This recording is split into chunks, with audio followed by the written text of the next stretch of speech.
Hey everybody, welcome back to another episode on my channel. It's been a little bit, but I want to get into something that is important for introverts to excel in the workplace, and it's talking about something outside of the workplace. Let's get into it. Okay, so I'm going to break down some of the things that introverts are known to do or more likely to do when it comes to doing things outside of work. And at the end of the video, I'm going to relate how things outside of work will help you succeed inside of work. So stick around to get some of that. Okay, so what are we going to talk about? Today is about how introverts love to do solo activities or learning new things on their own. And it's not going to be that big of a surprise. We've talked about multiple videos where introverts love to do things on their own because it helps them achieve not only a lot of things mentally and emotionally and sometimes physically. So if we want to put this into practice, what are some practical things that introverts are known to do and that you can try as well if you haven't tried any of these before, that will help you focus outside of work, something that you can have some personal expression on, and then you can relate that to what it's going to do for you and how it can help you improve your performance at work. So let's get into some of these. A lot of solo activities, right, that introverts like to do and that are easy to start, easy to pick up on. Some of them are going to be a lot less expensive than others, but in no particular order, let's talk about some of these. So reading is very popular. It's becoming more and more popular, especially in my generation, and a lot of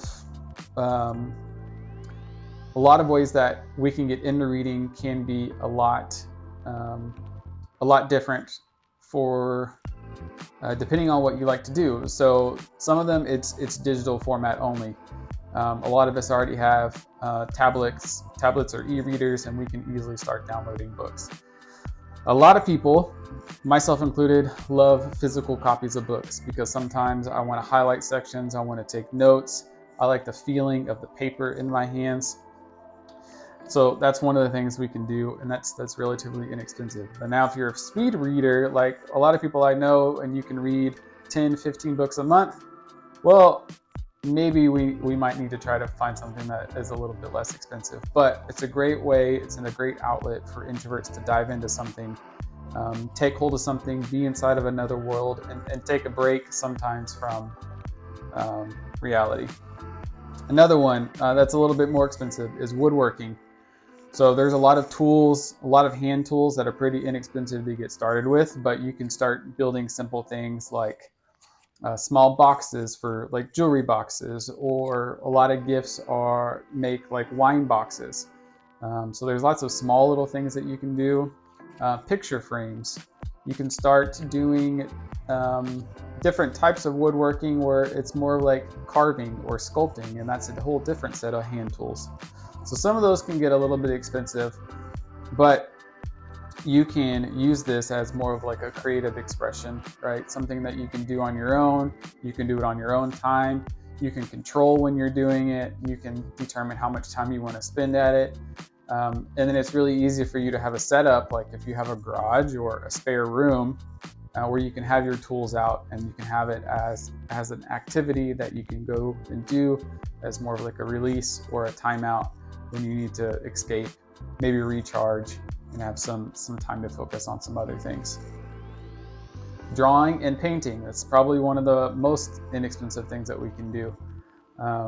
I love drawing, and I particularly love drawing with pencils and shading with pencils and doing it in black and white. And I prefer realistic, so I like doing portraits of people.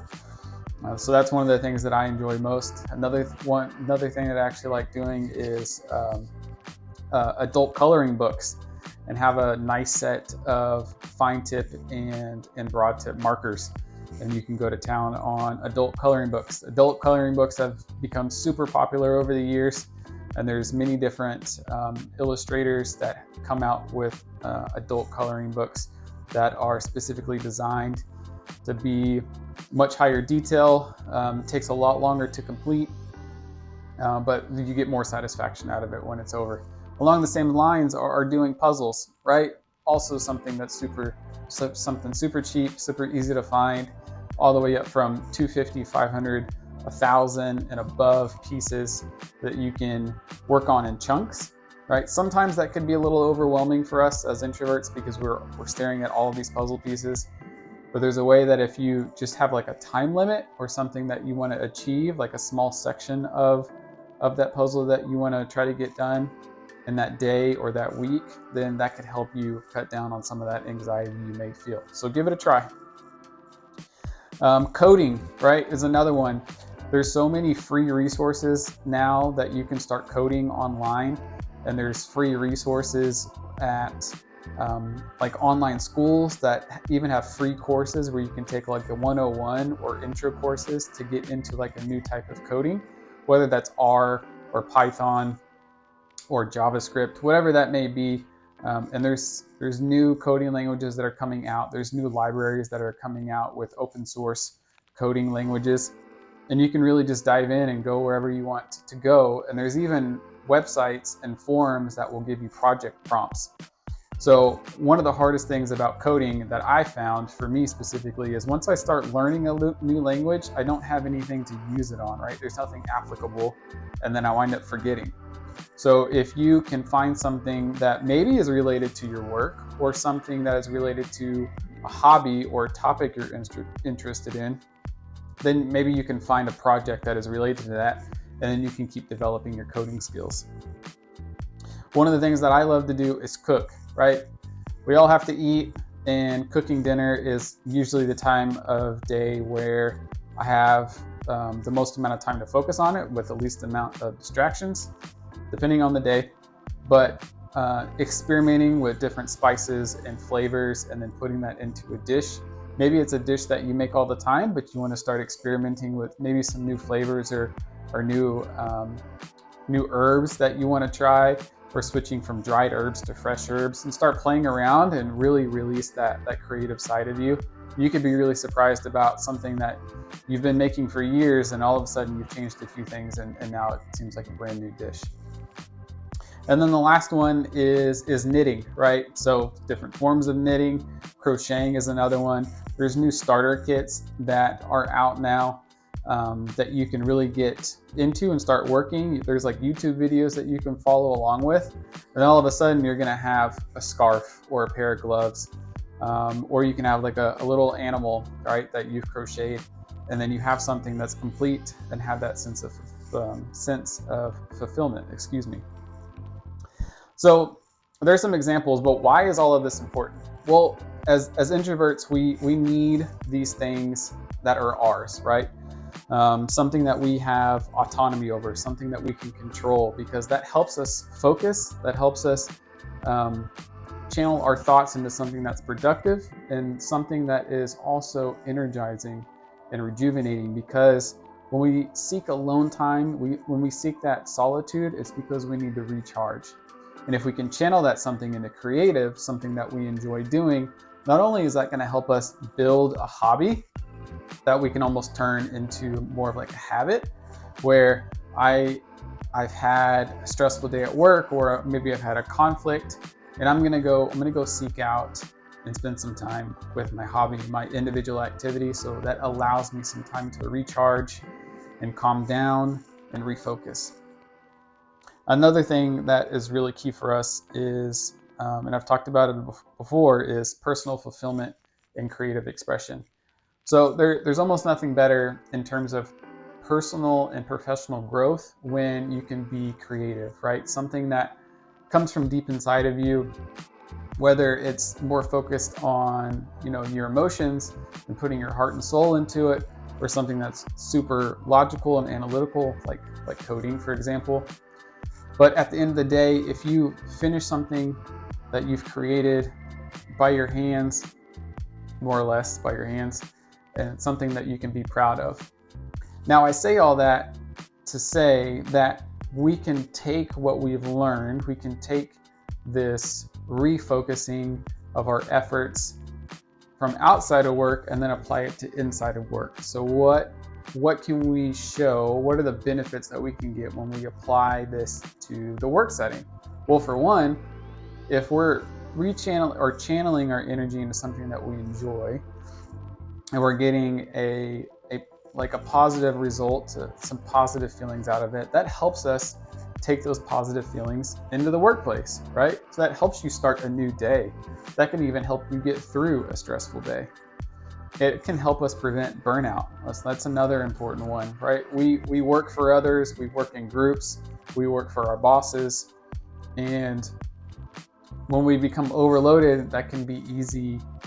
It can make it easier for us as introverts to shut down or get to a point where we don't even want to perform that task anymore, right? So if we have a place where we can, refocus our energy, we can do something that we enjoy on the side, and we can take that fulfillment that we get and then roll it in to work the next day or the next week.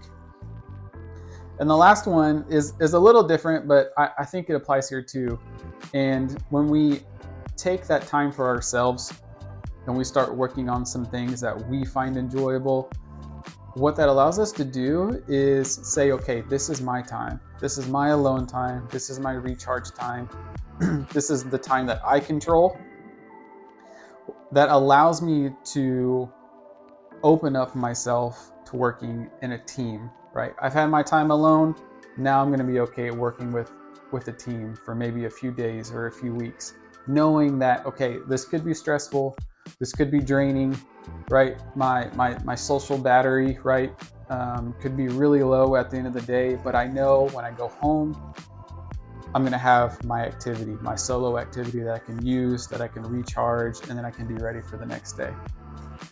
And that's it, everybody. So hopefully you can see the connection between the power of doing things on your own solo activities and what that means, and how we can translate it into the business world. So please like and comment on this video if you have any solo activities that you like to do in your own time, in your spare time, or something maybe that you've even been able to monetize to offset some of your day-to-day business activities, or just talk about how it's been relating into your professional life. I'd love to hear about it, and I love to talk about it. So until next time.